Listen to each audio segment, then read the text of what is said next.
માળિયામાં ગઈકાલે ઈજા પામનાર હૈદરભાઈ સુમરભાઈ મોર, જેમની ઉપર હથિયારથી ફાયરિંગ થયેલું, જેમાં સારવાર દરમિયાન એમનું મૃત્યુ થયેલ છે. જેમાં એમને પોતે ટ્રાન્સપોર્ટનો વ્યવસાય હોય અને માળિયા ખાતે રહેતા હોય. જેમાં એની આ કામેના આરોપી ઇલિયાસ અને સફીર મુસા, જે બંને ભાઈ છે, એમની વચ્ચે જૂની દુશ્મનાટો હોય. 1.5 વર્ષ પહેલાં પણ એમને ઝઘડો થયેલો હોય.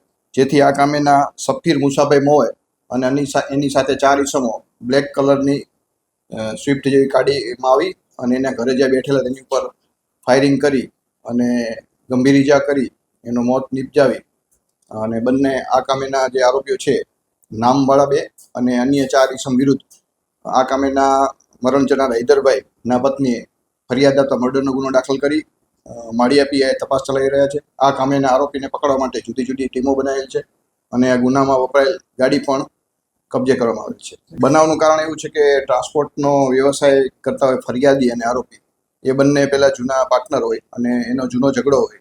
એમાં બંનેના વિરુદ્ધમાં સામસામે ગુનો દાખલ થયેલો હોય, જેનું મનદુખ રાખી અને આ બનાવ બનેલો છે. જેમાં જે આ કામેના મરણ જનાર છે એ હૈદરભાઈના ઘરે બેઠા હોય ત્યારે આવી અને એની માથે ફાયરિંગ કરી અને તપાસ હાલ ચાલુ છે. FSLની ટીમ દ્વારા સ્થાનિક જગ્યાએ પંચનામું કરી એને લગતા જરૂરી પુરાવા લઈ અને આરોપી પકડવાની પણ LCB SOG અને માળિયા પોલીસ દ્વારા તપાસ ચાલુ છે.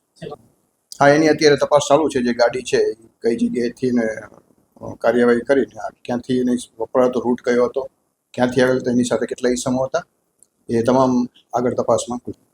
અત્યારે હજી તપાસ ચાલુ છે. આરોપીઓનો ગુનાહિત ઇતિહાસ શું છે, ક્યાં કોની સાથે સંકળાયેલા છે, એ બાબતે તપાસ ચાલુ છે.